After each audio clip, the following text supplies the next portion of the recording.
ನಿನ್ನನ್ನು ನೀನು ತಿಳ್ಕೋ, ಪರಮಾತ್ಮನ ಸಾಕ್ಷಾತ್ಕಾರ ಮಾಡ್ಕೋ ಅಂತ ನಿನಗೆ ಸಮಾಜದೊಳಗೆ ಬದುಕಾಕ ದಾರಿಯನ್ನು ತೋರಿಸಿರ್ತಕ್ಕಂಥ ಇಂಥ ಗುರುಗಳು ಮೂರನೆಯ ದೇವರು.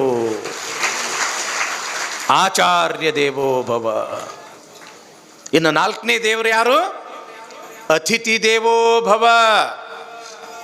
ನಿನ್ನ ಮನೆ ತನಕ ಯಾರಾದರೂ ಬಂದ್ರು ಅಂತಂದ್ರ, ಮಿತ್ರನೇ ಇರಲಿ, ಶತ್ರುನೇ ಇರಲಿ, ಬೀಗನೇ ಇರಲಿ, ನೆಂಟನೇ ಇರಲಿ, ಅಥವಾ ಭಿಕ್ಷುಕನೇ ಇರಲಿ, ನಿನ್ನ ಮನೆ ತನಕ ಬಂದನ ಅಂದ ಬಳಕ ಬಂದಿರತಕ್ಕಂಥವನು ದೇವರ ಸ್ವರೂಪ ಅಂತ ತಿಳ್ಕೊಂಡು ಅವನಿಗೆ ಆದರ ಆತಿಥ್ಯವನ್ನು ಮಾಡೋದು ಅದು ನಿನ್ನ ಧರ್ಮ.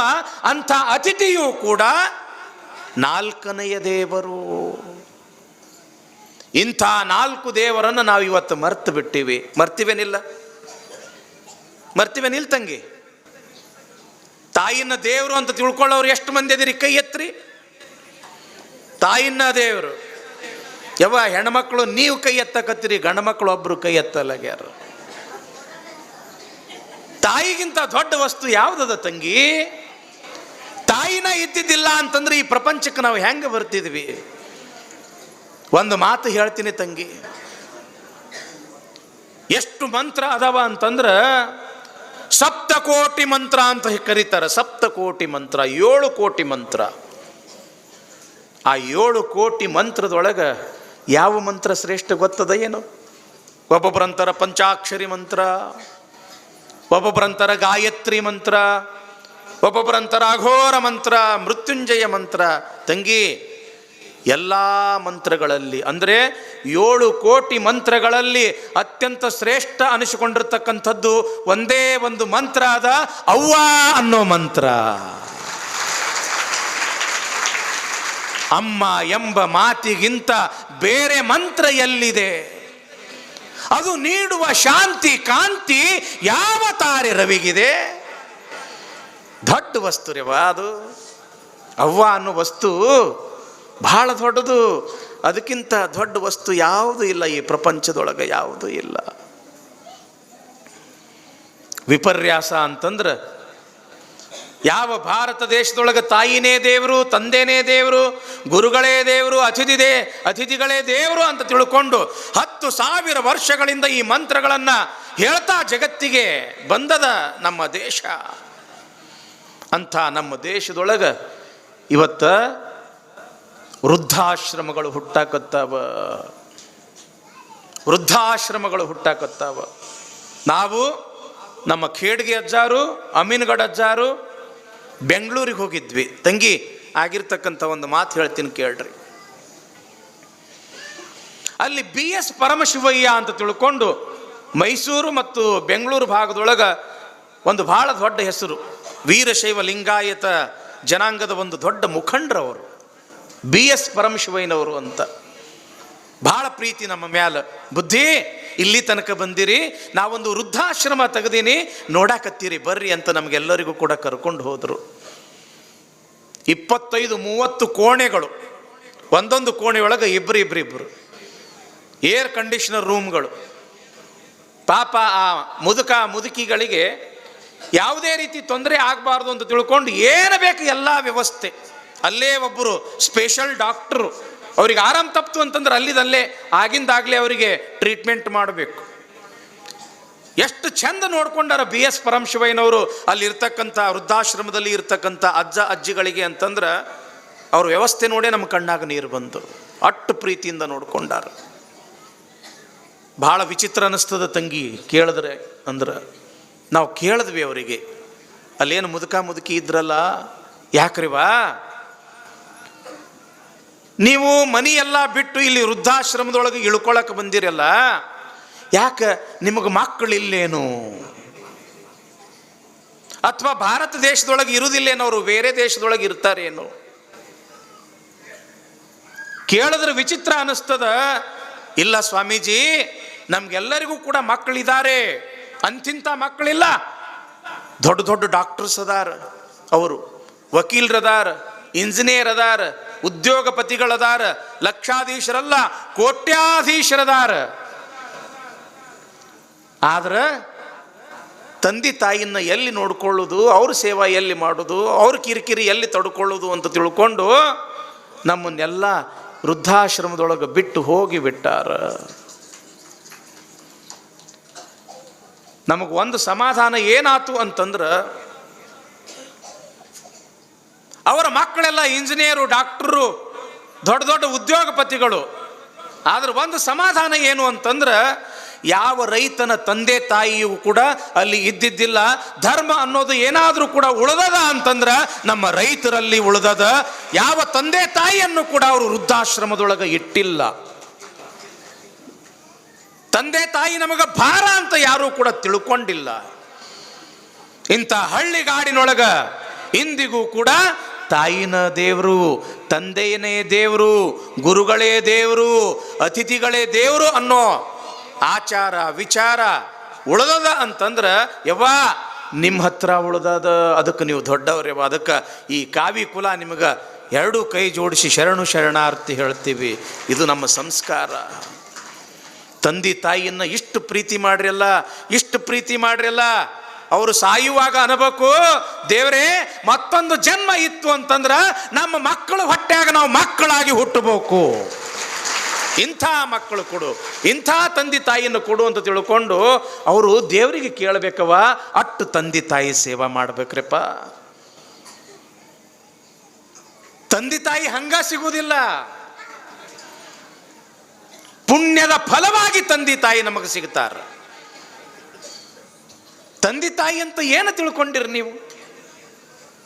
ಪರಮಾತ್ಮ ನಿರಾಕಾರ ಸ್ವರೂಪ, ಕಣ್ಣಿಗೆ ಕಾಣೋದಿಲ್ಲ. ದೇವರ ನಿರಾಕಾರ, ಅವನಿಗೆ ಆಕಾರ ಇಲ್ಲ. ಆದ್ರೆ ನಿರಾಕಾರ ಸ್ವರೂಪನಾಗಿರ್ತಕ್ಕಂಥ ದೇವರು ಯಾರ ಸ್ವರೂಪದೊಳಗೆ ಬಂದು ನಮ್ಮನ್ನು ರಕ್ಷಣೆ ಮಾಡ್ತಾನ ಅಂತಂದ್ರೆ, ತಂದೆ ತಾಯಿಯ ಸ್ವರೂಪದೊಳಗೆ ಬಂದು ನಮ್ಮನ್ನು ದೊಡ್ಡವರನ್ನಾಗಿ ಮಾಡ್ತಾನ, ವಿದ್ಯಾಭ್ಯಾಸ ಕಲಿಸ್ತಾನ, ಉದ್ಯೋಗಕ್ಕೆ ಹಚ್ತಾನ, ಮದುವೆ ಮುಂಜಿ ಮಾಡ್ತಾನ, ನಮ್ಮ ಜೀವನದೊಳಗೆ ನಮ್ಮ ಕಾಲ ಮ್ಯಾಲ ನಮಗೆ ನಿಂತುಕೊಳ್ಳುವಂಗ ಮಾಡ್ತಾನ. ಆ ದೇವರು ಯಾರ ಸ್ವರೂಪದೊಳಗೆ ಬಂದು? ತಂದೆ ತಾಯಿ ಸ್ವರೂಪದೊಳಗೆ ಬಂದು. ಹಿಂದಕ್ಕೆಲ್ಲ ಹಾಡುಗಳಿದ್ದು, ತಂದೆ ತಾಯಿ ದೇವರೆಂದು ನಂಬಿ ಪಾದ ಪೂಜೆಯ ಮಾಡೋ, ನೀತಿ ತಪ್ಪಿ ನಡೆದರೆ ನಿನಗೆ, ನೀತಿ ತಪ್ಪಿ ನಡೆದರೆ ನಿನಗೆ ನರಕ ತಪ್ಪದಯ್ಯ ಮನುಜ, ನರಕ ತಪ್ಪದಯ್ಯ ಮನುಜ. ಉದಯಲೆದ್ದು ಮುಖವ ತೊಳೆದು ಸದಾ ಶ್ರೇಷ್ಠ ಭಸ್ಮವ ಧರಿಸೋ, ಮೊದಲು ವೈರಿಧ್ಯಾನವ ಮಾಡೋ, ಮೊದಲು ವೈರಿಧ್ಯಾನವ ಮಾಡೋ, ಮಾತಾಪಿತರ ಪಾದಕ್ಕೆ ನಮಿಸೋ, ಮಾತಾಪಿತರ ಪಾದಕ್ಕೆ ನಮಿಸೋ, ಹೆತ್ತವರ ಕೀರ್ತಿಯ ಗಳಿಸೋ, ಉತ್ತಮರ ಮಗನೆಂದೆನಿಸೋ. ಹೋಗ್ಯಾವ ಇಂಥ ಹಾಡೆಲ್ಲ. ಇಂಥ ಹಾಡುಗಳೆಲ್ಲ ಕಡಿಮೆ ಆಗಿಬಿಟ್ಟವು. ಕಡಿಮೆ ಆಗ್ಯಾವೇನಿಲ್ರಿ? ಇವು ಇರಬೇಕ್ರಿವಾ.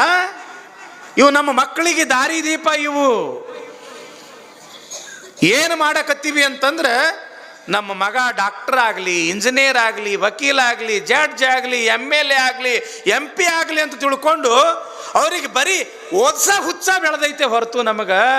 ಆದ್ರೆ ಅವರಿಗೆ ಒಳ್ಳೆಯ ಸಂಸ್ಕಾರ ಕೊಡುವ ಹುಚ್ಚು ನಮಗಲ್ಲಿ ಉಳಿದಿಲ್ಲ. ಮಕ್ಕಳಿಗೆ ಸಂಸ್ಕಾರ ಸಂಸ್ಕೃತಿ ಕಲಿಸೋದು ಬಹಳ ದೊಡ್ಡ ಮಾತದ ಯವ್ವ. ಮಕ್ಕಳನ್ನು ಹಡಿಯೋದು ದೊಡ್ಡ ಮಾತಲ್ಲ. ಹಡ್ದಿರ್ತಕ್ಕಂಥ ಮಕ್ಕಳಿಗೆ ಒಳ್ಳೆ ಸಂಸ್ಕಾರ ಕಲಿಸೋದು ಬಹಳ ದೊಡ್ಡ ಮಾತದ. ಇವತ್ತು ಬಹಳ ಖುಷಿ ಅನ್ನಿಸ್ತದ. ಇಲ್ಲಿ ಒಬ್ಬರಲ್ಲ ಇಬ್ಬರಲ್ಲ ನೂರಾರು ಮಕ್ಕಳು ಬರಾಕತ್ತವ. ಅವ್ರ ಹಣಿ ಮೇಲೆ ವಿಭೂತಿ ಕಾಣಕತ್ತೀವಿ, ಚಂದ ಕುಂತವ್ರು ಪ್ರವಚನ ಕೇಳಾಕತ್ತಾರ. ಕಾರಣ ಏನು ಅಂತಂದ್ರೆ, ಇಂಥ ಮಠಮಾನ್ಯ ಸಮಾಜಕ್ಕೆ ಒಂದು ಸಂಸ್ಕಾರ ಕೊಡ್ತವ, ದಾರಿ ದೀಪ ಆಗ್ತವ. ಅದಕ್ಕೆ ಮಾತೃದೇವೋ ಭವ, ಪಿತೃದೇವೋ ಭವ, ಆಚಾರ್ಯ ದೇವೋ ಭವ. ನಾವು ಜೈಪುರಕ್ಕೆ ನಡೆದಿದ್ವಿ ತಂಗಿ. ಜೈಪುರ ಅಂದ್ರೆ ಗೊತ್ತಲ್ಲ, ರಾಜಸ್ಥಾನದೊಳಗೆ ಇರ್ತಕ್ಕಂಥದ್ದು. ಇಂಥ ಮೂರ್ತಿಗಳನ್ನು ಮಾಡ್ತಾರೆ ಅಲ್ಲಿ ಸಂಗಮರಿ ಕಲ್ದಾಗ. ಅಮೃತ ಶಿಲೆ ಅಂತ ಕರೀತಾರೆ. ನಾವು ಅಮ್ಮಿನಗಡ ಅಜ್ಜಾರು, ಕಮ್ಮತ್ಗಿ ಅಜ್ಜಾರು, ಮುನವಳ್ಳಿ ಅಜ್ಜಾರು, ಹೊಸಳ್ಳಿ ಅಜ್ಜಾರು ಜೈಪುರಕ್ಕೆ ನಡೆದಿದ್ವಿ. ಫ್ಲೈಟ್ಲಿ ನಡೆದಿದ್ವಿ, ವಿಮಾನದಿಂದ ನಡೆದಿದ್ವಿ. ಬೆಂಗಳೂರು ಏರ್ಪೋರ್ಟಿಗೆ ಹೋದ್ವಿ. ಅಲ್ಲಿ ಏರ್ಪೋರ್ಟಿಗೆ ಒಳಗೆ ಎಂಟ್ರೆನ್ಸ್ ಆಗೋದಕ್ಕಿಂತ ಮುಂಚೆ ಅಲ್ಲಿ ಟಿಕೆಟ್ ಚೆಕಿಂಗ್ ಅದೆಲ್ಲ ಆಗ್ತವ. ಆ ಜಗದೊಳಗೆ ನಾವೇನು ಕಾರ್ನಿಂದ ಇಳಿದ್ವಿ, ಇನ್ನೇನು ಒಳಗೆ ನಿಲ್ದಾಣ ಒಳಗೆ ಹೋಗಬೇಕು ಅನ್ನೋದ್ರೊಳಗಾಗಿ ಅಗ್ದಿ ವಯಸ್ಸಿನ ಹುಡುಗ, 30-32 ವಯಸ್ಸಿನ ಹುಡುಗ, ಸುಮಾರು ಒಂದು 60-65 ವಯಸ್ಸಿನ ಪಾಪ ಅಜ್ಜಿ. ಆ ಅಜ್ಜಿಗೆ ಒಂದೇ ಸೌನ್ ಹಿಂಗೆ ಕಾಲಿನಿಂದ ಹಿಂಗೆ ಒದಿಯಾಕತ್ತಾನ, ದೂಕಾಕತ್ತಾನ. ಆ ಅಜ್ಜಿ ಇದ್ರೆ ನನಗೆ ಬಿಟ್ಟು ಹೋಗಬೇಡೋ ತಮ್ಮ ಅಂತ ತಿಳ್ಕೊಂಡು ಆ ಹುಡುಗನ ಕಾಲು ಗಟ್ಟಿಯಾಗಿ ಹಿಂಗೆ ಹಿಡ್ದಾಳ.